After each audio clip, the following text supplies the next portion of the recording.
샬롬 9월 11일 수요일입니다. 오늘도 하나님의 도우심과 보호하심이 함께 하시길 소망합니다. 이 시간 시편 말씀을 읽고 묵상하며 하나님 앞에서 침묵으로 기도드리겠습니다. 시편 9편 10절에서 11절. 여호와여, 주의 이름을 아는 자는 주를 의지하오리니 이는 주를 찾는 자들을 버리지 아니하심이니이다. 너희는 시온에 계신 여호와를 찬송하며 그의 행사를 백성 중에 선포할지어다.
오늘 하나님이 우리에게 주신 말씀은 요한계시록 2장 18절에서 19절입니다. 함께 말씀을 읽고 우리에게 들려주시는 하나님의 음성을 듣겠습니다. 하나님의 말씀을 경청하십시오. 두아디라 교회의 사자에게 편지하라. 그 눈이 불꽃 같고 그 발이 빛난 주석과 같은 하나님의 아들이 이르시되, 내가 내 사업과 사랑과 믿음과 섬김과 인내를 아노니 내 나중 행위가 처음 것보다 많도다. 오늘 본문에서 먼저 주님은 두아디라 교회를 향해 칭찬의 메시지를 전하고 있습니다. 이때 주님의 모습을 이렇게 표현합니다. 두아디라 교회의 사자에게 편지하라. 그 눈이 불꽃 같고 그 발이 주석과 같은 하나님의 아들을. 두아디라 교회에 보여주신 주님의 모습은 불꽃 같고 그 발이 주석과 같다고 했습니다.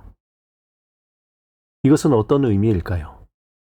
예수님의 모습이 불꽃 같다는 것은 주님이 심판주로서 메시지를 전하겠다는 것입니다.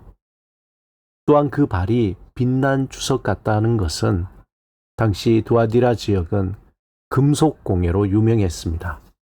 그러므로 두아디라 교회 성도들이 빛난 주석과 같다고 할 때에 정확히 그들이 어떤 의미인지 알고 있었습니다.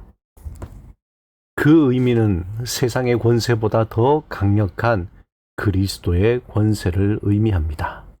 당시 소아시아 7교회들은 로마의 교통요지였습니다. 일반적으로 모든 길은 로마로 통한다고 하듯이 초대교회 때 로마는 그들의 점령지 중에서 교통 요충지를 거점으로 군사도로를 만들었습니다. 두아디라 역시 군사적으로 매우 중요한 요충지였습니다. 두아디라는 버가모에서 남동쪽으로 약 65km 떨어져 있고 서모나에서 북동쪽으로 약 100km 떨어진 지점에 있습니다. 버가모가 해발 400m에 군사적으로 난공불락의 천연 요새라면 두아디라는 이와 반대로 천연 요새가 없고 외부에 노출이 되어 군사적으로는 외세의 침략이 많았던 곳입니다. 반면에 교통 중심지로서 상공업이 발달한 도시였습니다. 두아디라는 알렉산더 대왕 때 세워진 도시로 옛 이름이 페로피아라고 하기도 하고 유아피아라고 하기도 합니다. 신약 시대에 와서 희생이라는 뜻의 두아디아라고 불렀습니다. 두아디알은 상공업 도시로 모직과 직조, 염색, 또한 도기 등이 발달했고 특별히 자주색 염색천으로 유명했습니다. 이러한 상공업을 위한 조합들이 있었는데 문제는 이 조합들이 우상 숭배와 관련되어 있다는 것입니다. 각 조합마다 저마다의 우상을 갖고 있었고 만약에 어떤 사람이 장사를 하려면 반드시 조합에 가입해야만 하고 또한 조합의 우상을 섬겨야 했습니다. 그런데 조합에 가입되면 우상 숭배를 위한 제사 의식에 참여해야 하는데 그 과정이 너무나 문란했습니다. 우선 우상 제사 의식이 끝나면 제물을 함께 먹은 후에 여사제와 함께 문란한 음행을 치르는 그러한 과정이 있습니다. 만약 이러한 의식에 참여하지 않는다면 조합에서 제명되고 직장과 사회적 지위를 잃어버리게 됩니다. 이것은 곧 생활고와 핍박으로 이어져 사회적 약자로 전락하게 됩니다. 한편 두아디라 교회는 사도행전 16장 11절에서 15절에 보면 바울이 2차 전도 여행 때에 빌립보에서 전도할 때 세워졌습니다. 바울은 두아디라에서 온 루디아를 만나게 되고 그녀의 집에 가서 제자들과 함께 교회를 세웠습니다. 루디아는 두아디라 출신으로 빌립보를 오가며 자주색 옷감 장사를 했던 여인이었습니다. 이렇게 세워진 두아디라 교회를 향해 주님은 이렇게 칭찬하십니다. 내가 내 사업과 사랑과 믿음과 섬김과 인내를 아노니 내 나중 행위가 처음 것보다 많다. 개역 개정에서 사업이라는 말의 원문은 행위와 같은 단어입니다. 그래서 이것을 표준 세번역에는 나는 내 행위와 내 사랑과 믿음과 섬김과 오래 참음을 알고 또 내 나중 행위가 처음 행위보다 더 훌륭하다는 것을 안다라고 표현합니다. 주님은 두아디라 교회가 우상을 섬기지 않고는 생활고와 사회적 활동에서 소외되어 큰 고난과 어려움을 겪을 수밖에 없음을 아셨습니다.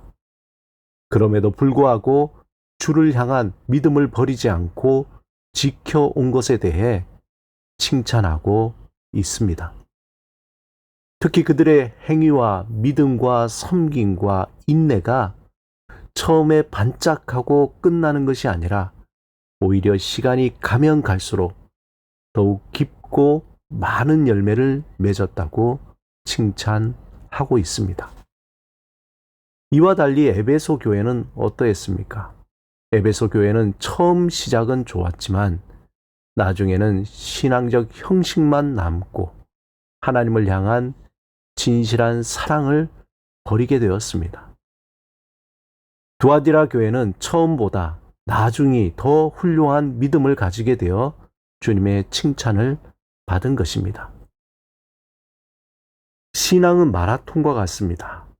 긴 마라톤 여정에서 자신만의 페이스를 유지하면서 긴 호흡으로 마지막 결승전까지 완주해야 합니다. 그 긴 여정에는 예상치 못하는 상황들과 일들이 있습니다. 그러므로 그 모든 어려움을 이겨낼 수 있는 인내와 체력이 필요합니다. 우리는 날마다 이 긴 믿음의 여정을 걸어가야 합니다. 믿음의 주여 온전케 하시는 주께서 우리를 보호해 주실 것입니다. 오직 성령의 도우심으로 한 걸음씩 천천히 그리고 조금씩 걸어가는 오늘 하루가 되시길 주님의 이름으로 축원합니다. 함께 기도드리겠습니다. 주님, 살아있는 소망을 품고 성령을 의지하며 믿음의 길을 걸어가게 하소서. 우리는 연약합니다. 성령의 능력으로 모든 시험과 고난을 이겨내게 하소서. 예수 그리스도 이름으로 기도드립니다. 아멘.